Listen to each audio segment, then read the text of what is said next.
Women can succeed today in this world only if they're like men. There is no other way to succeed. Because they have to become masculine, because the social significance or the significance of human societies has shifted from all other subtleties to one crudeness of economics. Wherever you go today, what is the conversation? Economy. Can you beat it?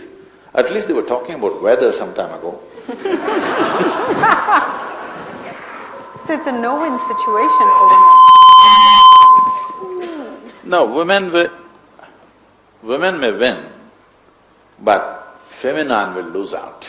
Wow. Unless we restructure our societies, giving equal significance to all the subtler aspects of our life, where naturally feminine will become prominent and important in our lives. That's powerful. It means we need to restructure society, and I'll come later. Our priorities have to change. Yeah, and we have to start with everyone, because I'll come to that, because that is coming, that is yet to come. Back to the family, ladies and gentlemen. If you look at much of our societies in Africa, in Asia, and all over the world, there is a struggle when it comes, and I'll bring us back to feminine and masculine as in the gender. And we do see the prevalence of gender violence, something that we're dealing with a lot. And for instance, even fighting ills such as female genital mutilation and trying to re-educate people, it's a huge issue. Within homes, how do we bring up young men who respect and love women? And how do we bring up young women who are confident and demand love and respect? How do we do that and break the current balance? It's very important that in childhood, the homes manage this well, because it's an early age. If they pick up these things later on, it's very difficult for them to come to terms with this. I think that is changing rapidly in this generation. It has changed rapidly in this generation already, I would say, in many ways. Today, it's very common, at least in India, that the girls are doing way better than boys in most of the educational institutions. And a whole lot of parents choose to have girls rather than boys. You know, there's an ulterior motive in this. Okay. Because if you have a girl, you just have to take care of till she is maybe 18, 20, 25. Boy means you don't know, he may be on your hands forever. Oh dear, Parents want to be done with the project at some time. Project children must be over at some point. Right. So, things are changing, I think rapidly, very seriously changing. It is just that the violence within the families is unfortunate. Once again, it is, I would say, it is not essentially against women. The violence is not against women. Right now, we have adopted this mentality. There's a whole lot of violence against children, irrespective of their gender. So what this shows is, we are willing to beat up anybody who is little weaker than us. Not necessarily women, I'm saying. So, this is always misunderstood as this is violence against a particular gender. No. If they find anybody little weaker than them, they'll beat them up. We're terrible people. No. It comes back to the consciousness, and that is sad. So this is because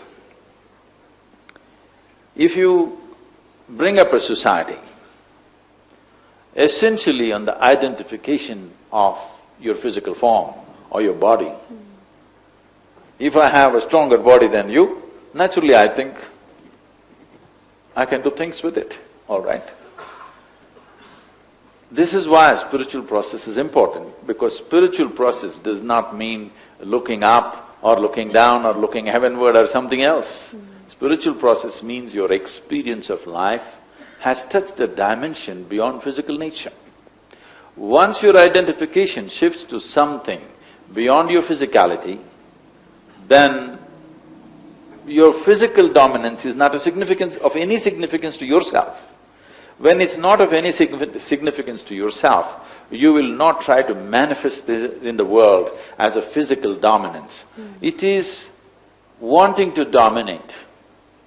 And now because we are identified with the body so much, we will try to dominate physically, which is experienced as violence by somebody else. But pushing somebody away and going, that person doesn't think it's violence, he thinks it's his right because he's bigger, of course. So, wow. Staying within the home, Sadhguru, and the relationship dynamics of the family. In my family, I have one daughter and I have sons, many sons. Say, you're also prejudiced. Oh no! On which side? On which side would you think? On which side would you think? On the male side. How did you know? So, okay, so in my family… You have 4 boys. Yeah, there we go. But my daughter is very close to her father. Do we have that in many families? Where the young lady can get anything from daddy, right? And my sons are very close to mommy. What happens in society that when they grow up, you would think then that a man always will treasure a woman. And you know, I think when families get it right, it doesn't go wrong later. Where do we get it wrong? Because clearly in parenting, there's something going wrong.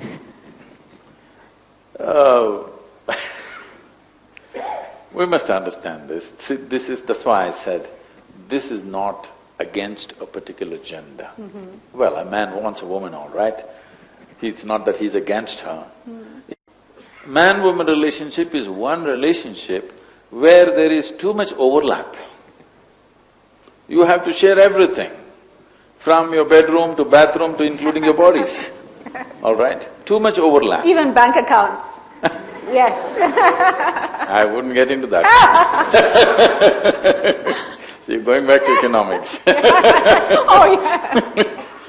So because there is so much overlap, there is more room for conflict. It needs to be…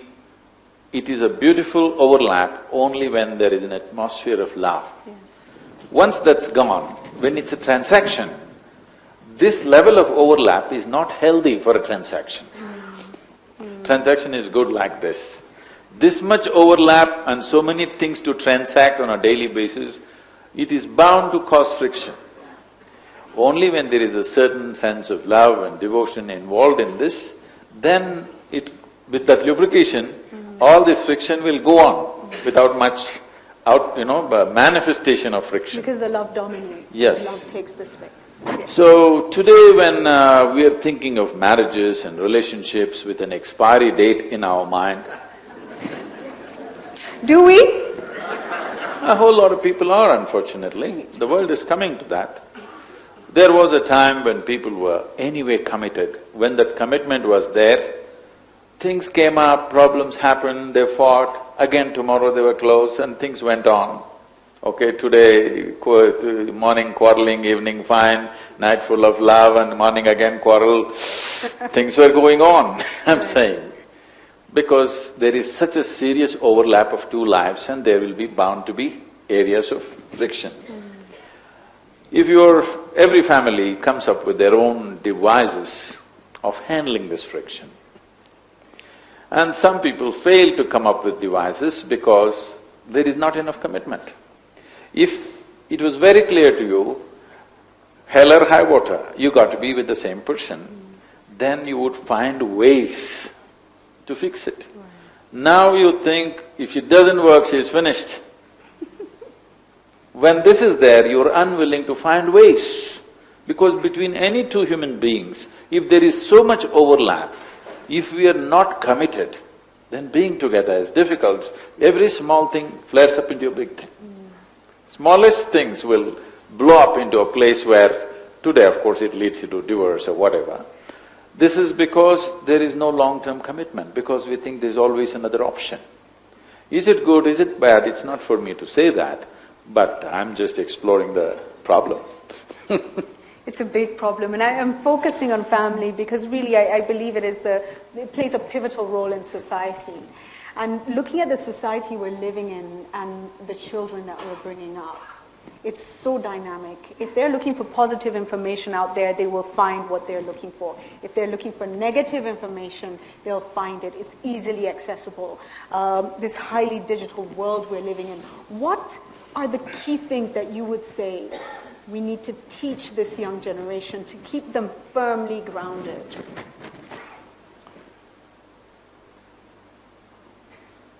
Hello to all the people in the upper regions.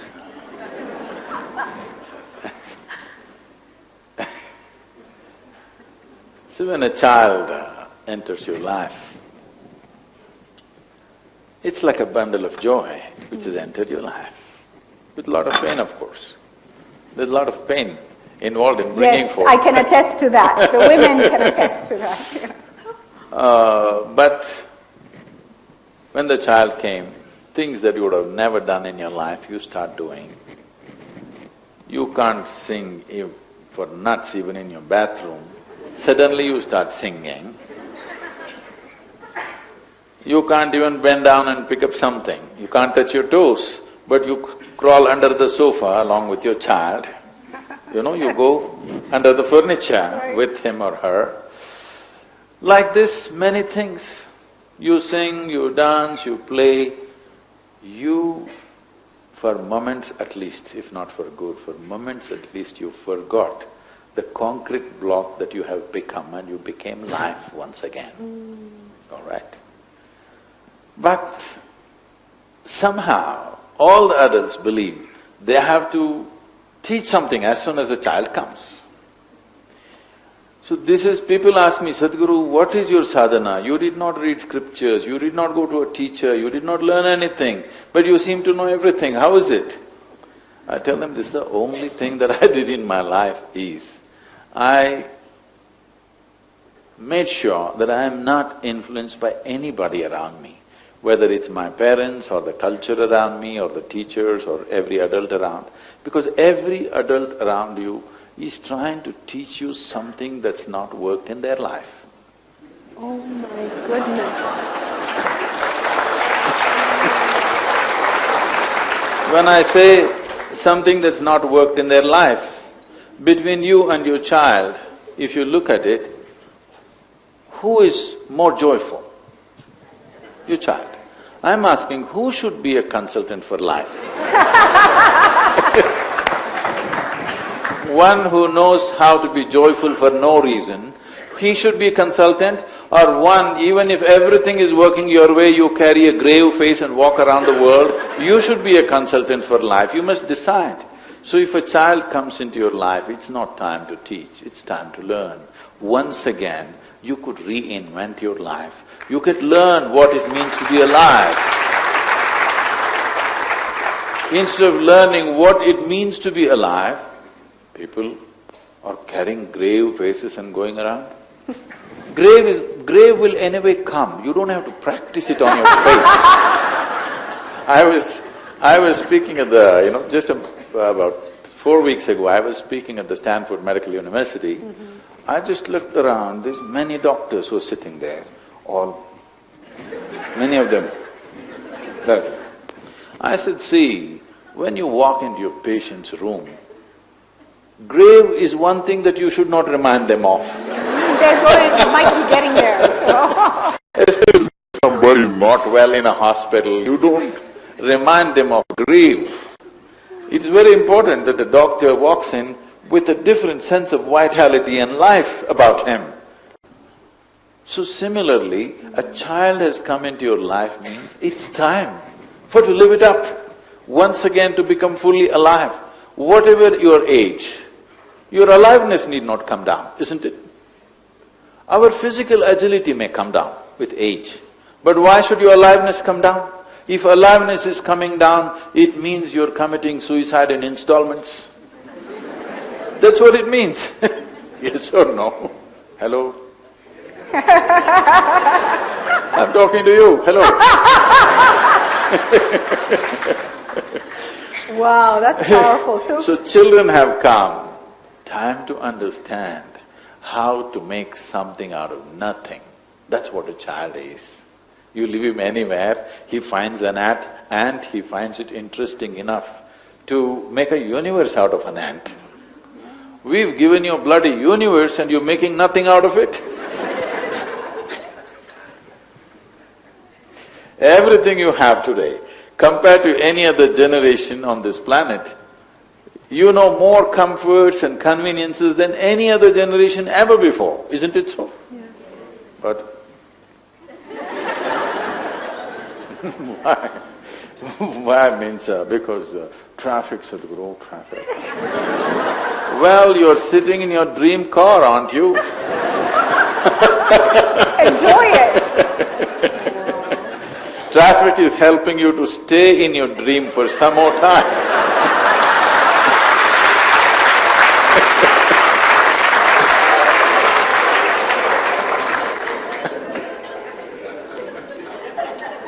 You know, what you've just told us is stop trying to teach your children and start learning from them, start living. We're such a complaining generation of people. Oh, we are the most whining generation on the planet, ever. You come to Kenya at a time when we have anti-something demonstrations, then we have anti-demonstration demonstrations, then we have anti-demonstration demonstrations. And you know, the ordinary Kenyan is caught in the middle of it wondering what's going on. So I must talk about political leadership for a moment, if you will allow me. Can we? For a moment? Sadhguru, what's wrong with our politicians? In so many… I'm just… the most basic question, right? In so many of our countries, and I think in many ways India is similar to Kenya, very vibrant countries, you know, alive and brimming with opportunity. We know what we must do, and we just never seem to be doing what we know that we must do. Why? Why? What's wrong?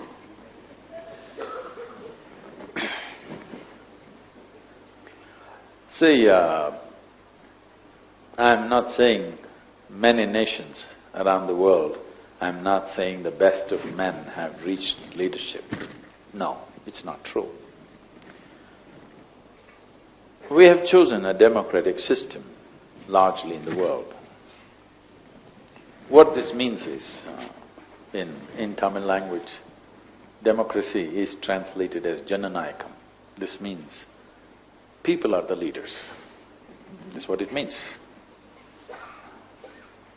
This means one among you, if you're willing to go through the works, you could become a leader.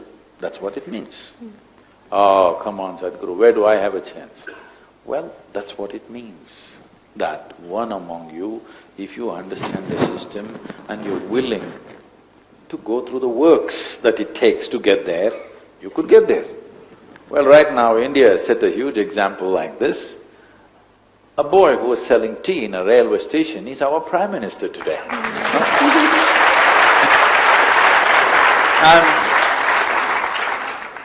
I'm not bowing down to the man, I'm not made like that.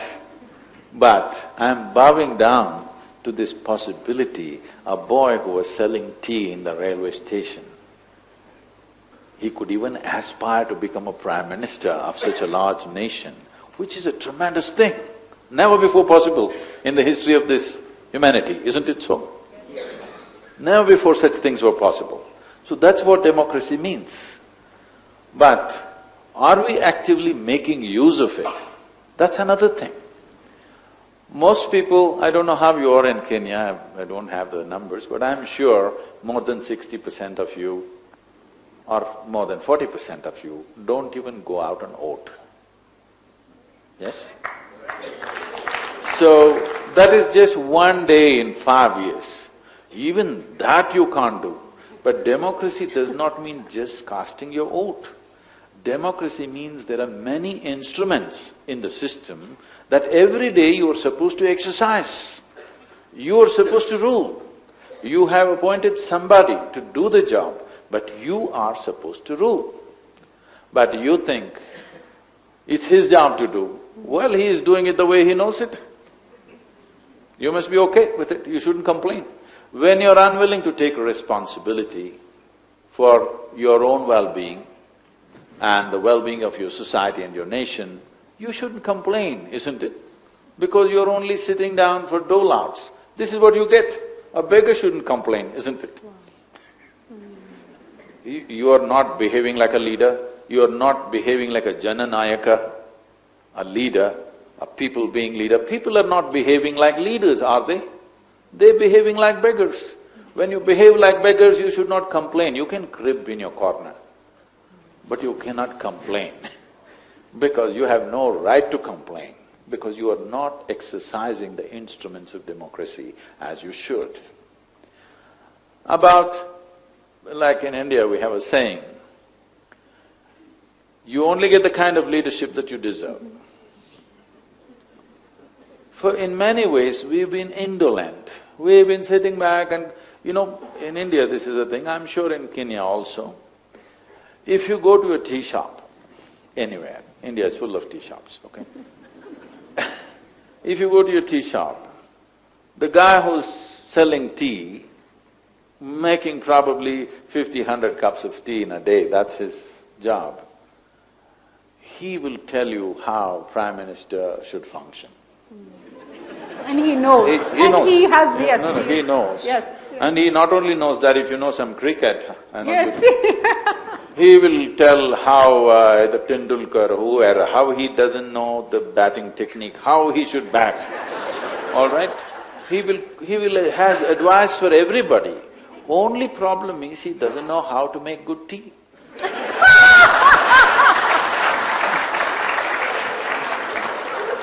This is a serious problem. Everybody knows how somebody else should do their job, but they don't know how to do theirs.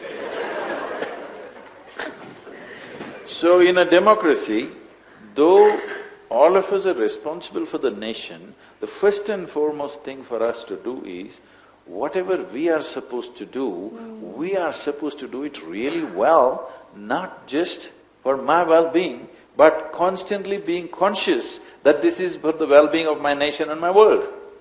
If this is not there, there is no democracy. There is only feudalism.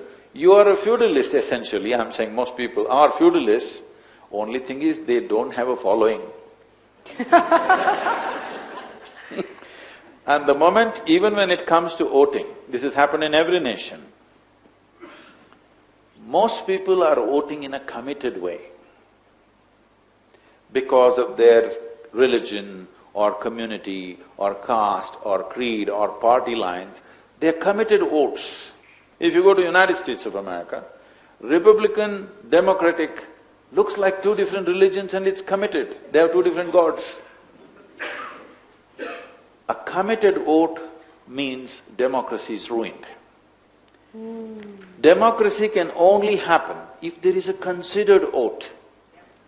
Every time it is a considered vote. If you vote for somebody, who your family votes for, you should not even know. That's what a secret ballot means.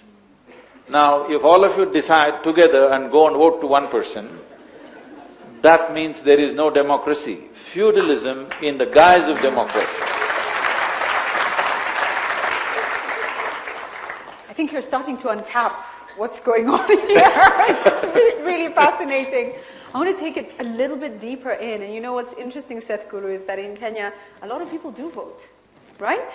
We have very high… interestingly enough, we have high voter turnout. How much? 60, 70%? What's your voting? Actually, I would… yes, it's 75%, Good. yes. Which is possibly in the world is one of the most… Once 75% of the people start voting, this means you will get the leader that you want. This is what changed in India. Our voting percentages were just hovering around 50. The moment it led to over 70% voting, I think we are getting leaders that we want slowly. So the problem we still have, and I want your comment on this please, Sadhguru, is the fact that for us, the vote almost has become so important that the next person's rights become irrelevant. And what I want and how I want it. Haki yetu, isn't it? But not haki yako. Haki yetu is my rights, but we don't say your rights too. We almost feel like we can trample on your rights to get ours. What do we do in a society like this? How do we rebalance? See, I know when people spoke about civil rights, they spoke about it in an extreme condition of apartheid or in an extreme condition of injustice that was happening, that's a different thing. But in any society, the moment you talk about your rights, the moment you talk about your freedom, I think you're heading for ruin anyway. Because you have freedom only to the extent you're responsible. Instead of talking about what is my responsibility in making this happen, if you think what is my right, all you're seeing is how to milk your society or your nation to your benefit. It's not going to work. Then once we start milking, there will be somebody else who is capable of milking it better than you. When he milks it better than you, you say, oh, he's doing wrong things. No, he's doing it better than you, that's how. Right. So, my essential work in the last 20 years has been with leadership, various levels of leadership, business leadership, bureaucratic leadership, and social leadership and political leadership. My work has been largely to move people from their personal ambitions to a larger vision. Because what ambition means is, you have tweaked up your desire, but you have not tweaked up your competence. You don't have to worry about tweaking your desire. Human beings should only focus on tweaking their competence. But right from their childhood, I don't know what you're telling your children, right from their childhood, in every family, they're telling them, you must become this, you must become that. No. You must only see how a child is empowered by competence and knowledge and capability. When this capability is there, he will do whatever is needed. No, I'm already decided this is what I will do. Nobody needs it, it doesn't matter. This is what I will do. So right now I was just joking with them, we are running crematoriums in India because I saw that they were in such a bad shape. So we took that up. It's an important service because everybody dies one day and the way it happens there is so clumsy. So I thought, I'll take this most unpopular thing. They said, Sadhguru, why have you taken this? This is not good, this is very negative. So I said, see, if you go like this, I'm going to brand it. Isha crematoriums, everybody is a customer.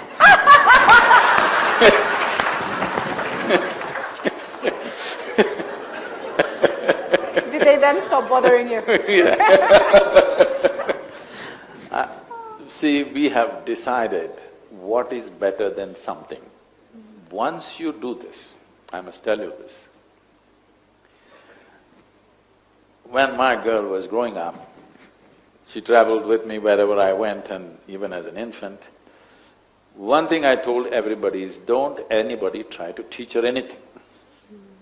No ABC, no 1, 2, 3, no languages, no what is right, what is wrong, don't teach her anything. Just leave her alone. I made sure she was exposed to every kind of people. I stayed in the poorest of homes, in tribal huts. I stayed in the best possible homes in the world, all kinds of things, which gave her a sense of balance about people. Even today, anywhere you put her, she's just comfortable. With so much ease with any class of society, she managed. And I made sure nobody teaches her anything. So when she was around 13 years of age, she came up to me and she was emotionally disturbed about something. So she came up to me and said, you're teaching everybody something, not telling me anything. I wanted that moment to come. I didn't want to be a teacher to her. So I said, see, this is all you have to learn. This is all. Never look up to anybody. She looked at me. I said, even me. Never look up to anybody. Never look down on anybody. This is all. Once you don't look up to anything, nor look down on anything, you will see everything the way it is. When you see everything the way it is, you will navigate through this life effortlessly.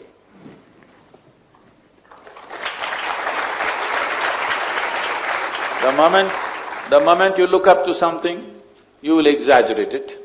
When you look down on something, you'll exaggerate the negative about it. If you don't look up or look down, you will see everything just the way it is, and that's all that's needed. For every solution, for every problem that is there, to find solutions, all that is necessary is we are able to see it just the way it is. But right now, we are thinking our problem is of our politicians. No, that politician was just one of us yesterday. Today, he's taken the trouble of getting there. You sat in the comfort of your home and commenting endlessly. You're a running commentary about everything. Right. But making bad tea, yeah. True. So I'm bringing us back for a moment to family, Sadhguru, and one of the things happening in Kenya with much of our young society is that we have a lot of single families. How many single parent families? How many people are aware of this happening in society today? A lot of women are left with the burden of bringing up children and struggling through, and it's really very sad. And I remember, I'm looking back at when I first got married, and you get very few lessons on marriage. You kind of get in and you have to kind of figure it out, right? And in many ways, it took some time to understand that exactly what you've told us. When you know unconditional love comes from your partner, everything is solvable. And so you put that first and you build up and you build up. A lot of young families seem to be going in without the tools to get through those really difficult, tough times. Sometimes they don't even get to the point of marriage and family. What advice would you give young people courting or young people in a situation where they feel alone and abandoned and they're wondering, what's gone wrong? How do I get it right the next time, maybe? Love is important, right? Yes. A lot of young people are watching this, so I'm just thinking because they're having 11 love affairs right now on the Facebook. Okay. On Facebook? Yes. They're trying parallelly 11 different love affairs, hoping one of them will fall into place. We need to understand that certain things don't get better with practice.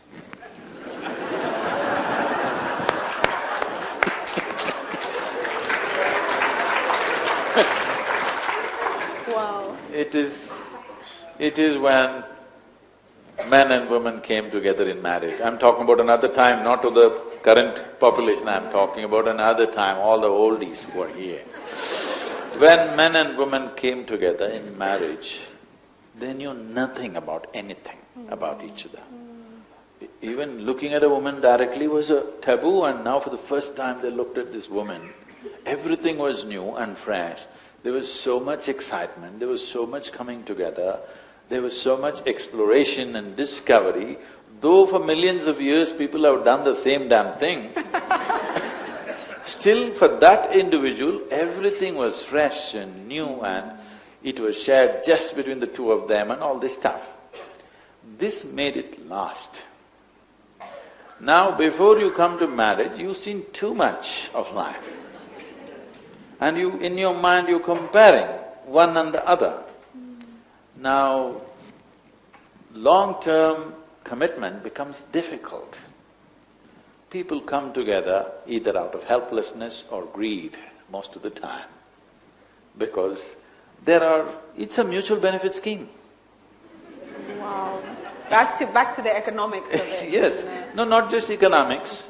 There are needs in a human being. There is a physical need, there is a psychological need, there's an emotional need, social needs, economic needs, all kinds of needs. To fulfill these needs, you make a deal. If you live with a deal, it's invariably going to be ugly. Deals are made and pick up what you want and go home. Then it's okay. What do you say? You make a deal, you make your money and go home to a place which means something to you. When you're making deals at home, then it becomes ugly because there's no place to go, or you'll find a place to go.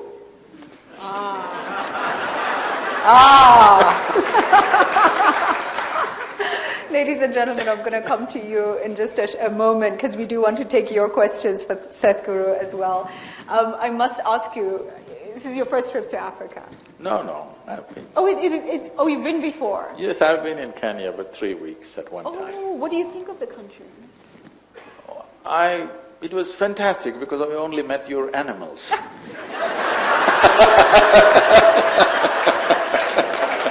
That's terrible. They say we are the warmest people in the world. No, I'm not saying people are terrible. I said I met only the animals and it was fantastic. This time I've come to meet the people. Well, I'm not on a safari this time. well done, well done. I'm looking at hands now for questions for Sadhguru. Can I see any? I know your hands will be up later. I see there's one there. Great. A lady over there, and if you could run across with a mic. As we're getting the mic, there I see people scrambling. This is a very bad level of prejudice. Yes. This young man raised his hand Oh first, no, where but are you? Where are only you? pick up the lady. I didn't see you, I'm so sorry. I'm so sorry. I It's promise all you right. that you are next. I promise that you're next. Ah, yes, I see hands. Thank you, excellent. And the mics are coming down. Excellent, wonderful. I want to get as many questions for him. I know people have come far and wide to ask. So, thank you. We'll start then with the gentleman since. No, the lady can ask, it's fine. Oh, she's got it. I'm just Excellent. pointing out to you. Okay, we've got it. Thank you. Go ahead. Namaskaram Sadhguru. My name is Riya Sharma, and I had the privilege to interview you on behalf of East FM. Oh. Yes, so I'm indeed very honored, very humbled to be in your presence this evening. My question is about yoga, and of course, ahead of International Day, we're very privileged to have you here in Nairobi. My question is about the benefits of yoga, which everybody talks about, and everybody knows that yoga has great benefits for the inner well-being as well as the external.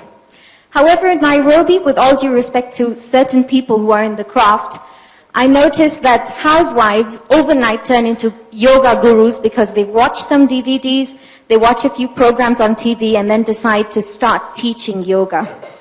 Oh, really? Yes, and that is, of course, a big concern because people do understand the benefits of yoga, but they don't understand that if you're going to be training under somebody who's not quite qualified in the craft, what are the disadvantages? So I'd possibly please request you to highlight what the disadvantages of practicing with, I'm sorry, the term may sound harsh, but a quack yoga teacher would be. Thank you. So harsh. I just sound so harsh. But go ahead. They're all ladies, she said. Yes.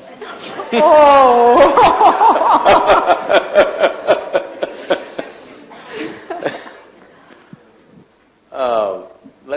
Let me clear this a little bit, because one thing is, as you said, yoga is not a craft. As there is a science and technology to create external well-being, there is an understanding of external situations which we call as science, and a technology or a methodology through which we can create external well-being. Right now, this hall is, we are controlling the climate with conditioning. Outside climates can be controlled like this. What about the inner climate? So the technology to create the inner climate, to create the inner ambience of who we are is yoga. It's a science and a technology at the same time. There's an exploration and there's a method. The dangers of not doing it properly are many. I don't want to explore that now, so close to the International Day of Yoga, and put off people.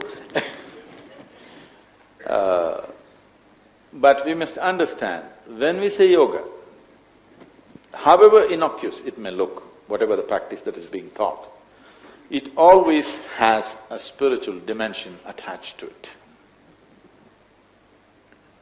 I don't know if… It's okay if I tell you my own story? Please, that's why we are here. How I got into the yoga for wrong reasons. Oh. Please. This happened when I was just 12 years of age. I was in my ancestral home, my grandfather's place. This is a place where all the kids have assembled from many cities for our vacation time. So one of the sports for the boys is to jump into a well which is about 8 feet in diameter and about 150 feet in depth, because we always, when they're in summers, the water is down by about 60 feet drop or 70 feet drop, in that range. So we want to jump in. You have to jump in properly. If you go somehow, your brains will become a smear on the wall. And there is no steps or grip or anything, just holding the rock, you want to come up. It was hard. And just the sheer pressure of it would make my fingers, all my fingernails bleed, because all my weight is at the tip of my fingers. And I was pretty good at this. One day we are doing this, and a man who was over 70 years of age was watching us. Of course we ignored him. He was too old to be alive in our experience of life. Not now, I'm saying at that time. When I thought even 20 is too old. Yes. So this man, without uttering a word, went and jumped into the well. I thought he's finished. But he came up faster than me, and I didn't like it. So I asked him how. He said, come and do yoga. I followed him like a puppy. So I'm saying, I got into it for all the wrong reasons. But somehow this became so much a part of me. I did not even think of doing it, but not a single morning ever passed without yoga happening. I'm using the word yoga happening because when I look back and see, I never made up my mind I must do this. It simply took me over from inside, and things happened like this. And 12 years later, something so phenomenal happened to me that everything changed. Why I'm saying this is, the nature of this existence is such, even for the wrong reasons, if you do the right things will happen to you. That's how world is made, that's how the creation is made. So, doing it right is very important because there are many dimensions attached to it. I went into yoga only for physical prowess. After I got into it, I came to know there were other aspects to it which were psychological or mental. So physical and mental prowess, this is all my thing. I never imagined, nor did I ever know, there's another dimension to it altogether. But there is always that dimension to it. So when we transmit yoga, there is a spiritual element to it. This is the reason, for example, now for this International Yoga Day, when we teach, the Isa Foundation does not teach yoga in such a large scale ever. We teach what is called as Upa-yoga. The word Upa-yoga literally means either sub-yoga or pre-yoga. But in Indian languages, today the word Upayog is being used as something useful. But actually the word originates from this, that we made yoga in such a way, we took out that aspect of yoga which has physiological and psychological benefits but no spiritual element to it. When we are transmitting such a large scale, it's best to do it that way. And now that she mentioned this, and you are interested in children with your footprint. About 4 months ago, it came to my notice that a little over 9,000 children committed suicide in India below 18 years of age.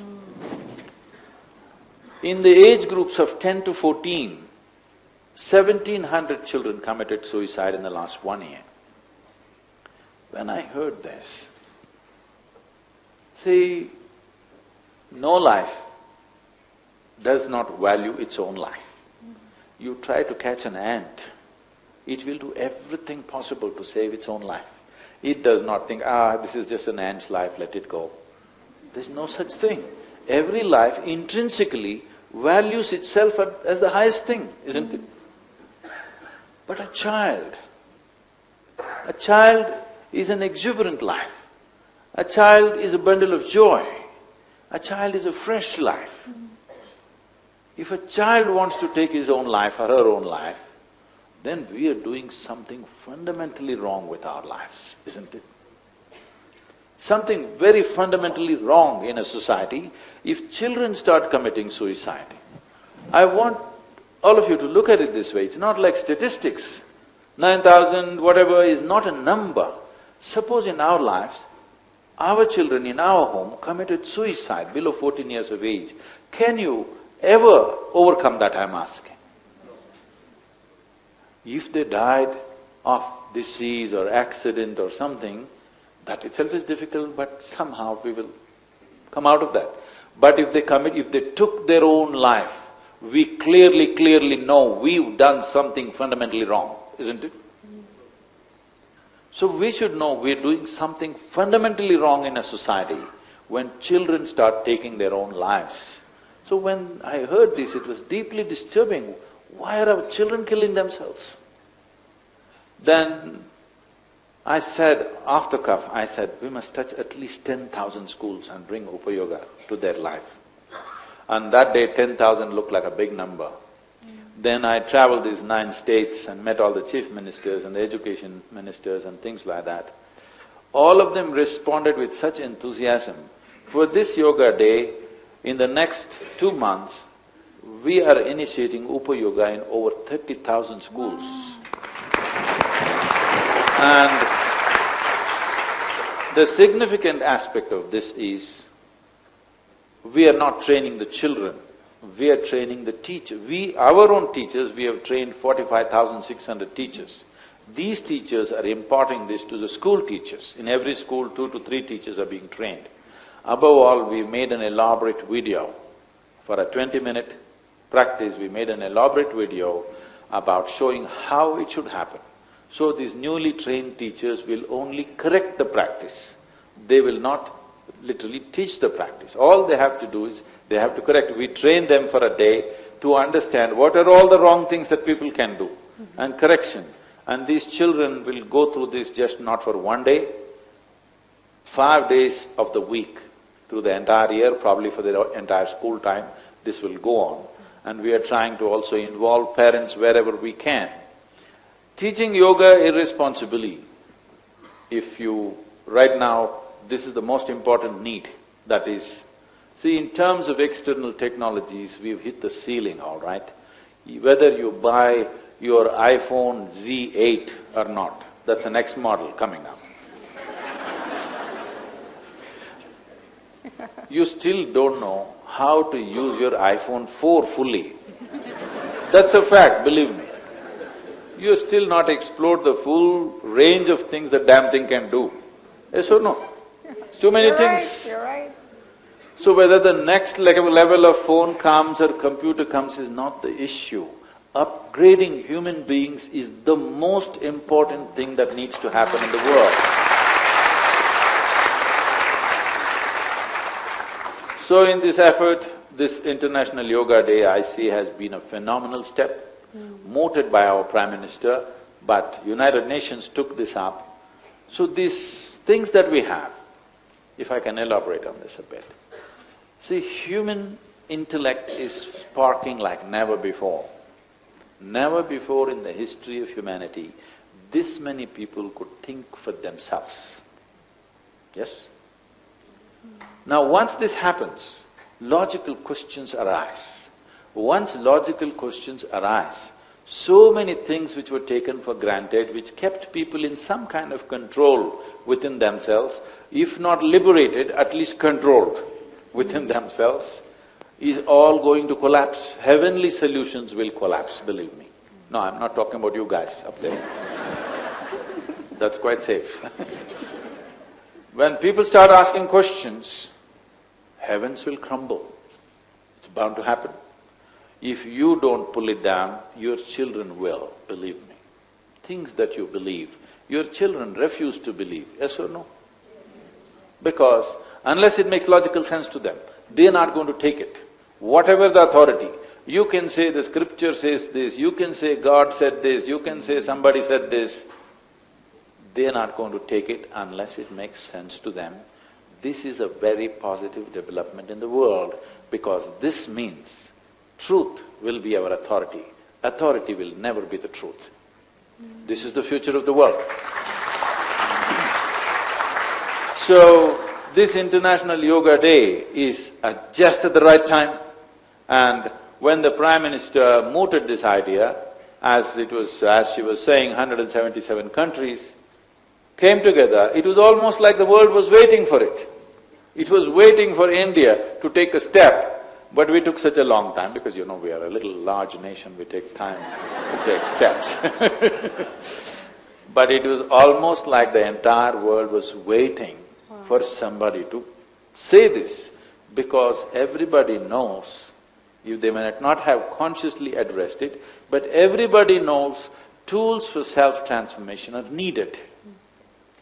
And tools for self-transformation should not be in the hands of a guru or an organization or some other higher authority somewhere. No. Tools for self-transformation should be in the hands of every individual. I'm asking you a simple question, don't feel offended. Did all of you brush your teeth today? Hello? Yes. This is because you have your own brush, the instrument necessary for cleaning your oral hygiene, to take care of that, you have it. Suppose it was in the hands of the Kenyan government.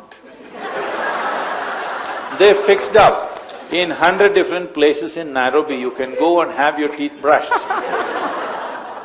Probably you would do it once a month. Yes or no? Because you have to stand in a line to have your teeth cleaned up. Only because it's in your hands, as it's necessary, you will take care of it, isn't it? Similarly, tools for transformation, which are logically correct, scientifically ascertainable, these kind of tools for transformation, which does not demand any philosophical adherence, which does not demand belief system, which does not come from any authority, but from your own understanding of your system, this is needed for the world. The time is very ripe because human intellect is sparking like never before. You can't bring our so-called well-being by telling them a philosophy. It's not going to work. It's already not working. Because it's not working, you see a rapid movement of people seeking chemical solutions. To be peaceful means have a drink in the evening, it's become a norm.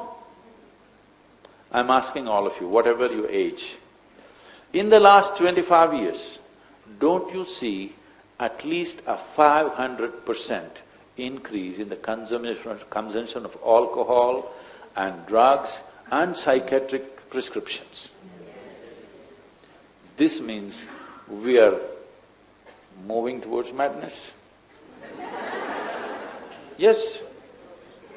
See, for example, a maximum period or a longest period of economic well-being compared to any other society in the world. But today, 39% of the European population is under psychiatric prescription medication. 350 million people, year on year, they are consuming prescription medications for psychiatric problems. So with economic well-being, there is no guarantee that you will get human well-being. If economic well-being has to translate into human well-being, you need tools for transformation within every individual. Because the possibility of economic well-being taking us to ruin is very much glaring in our face. In pursuit of human well-being, we've ripped the planet apart, isn't it? Just today afternoon they were telling me that only 7% of Kenya is under forest cover. Oh my God, believe me, everybody in the world believe Kenya means 90% forest and Nairobi. Yes, that is the image everybody has. But they told me 7%, that is horrific, I'm telling you. It's not a simple tragedy. You don't know what is the kind of disaster that can evolve out of 7% green cover in any nation. In a continent which everybody believes is full of jungles, full of nature, full of wildlife, everybody believes this. If only 7% under green cover, that's tragic. Even India is better than this. With the kind of population pressure we have, Even the percentages of green cover in India is way better than this. So, when we go like this, we must understand, for a long time we looked up in search of well-being. People became delusional, and my delusion and your delusion fought battles and wars, and still going on. Many people can't give it up yet. Yes? Now, from heaven we shifted our focus to get our well-being from outside.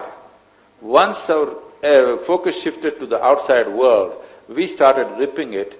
Don't think there is some other reason. It is all in pursuit of human well-being, isn't it? Everything we have done is in pursuit of human well-being. But in the last 100 years, though we have ripped the planet bald, not because of age, simply because we plucked it out, have we achieved well-being, I'm asking you? They are telling me the world food industry is $7.6 trillion. The pharmaceutical industry is $7.2 trillion. And by the end of 2017, they say pharmaceutical industry will be bigger than the food industry. That means we are eating more medicine than food.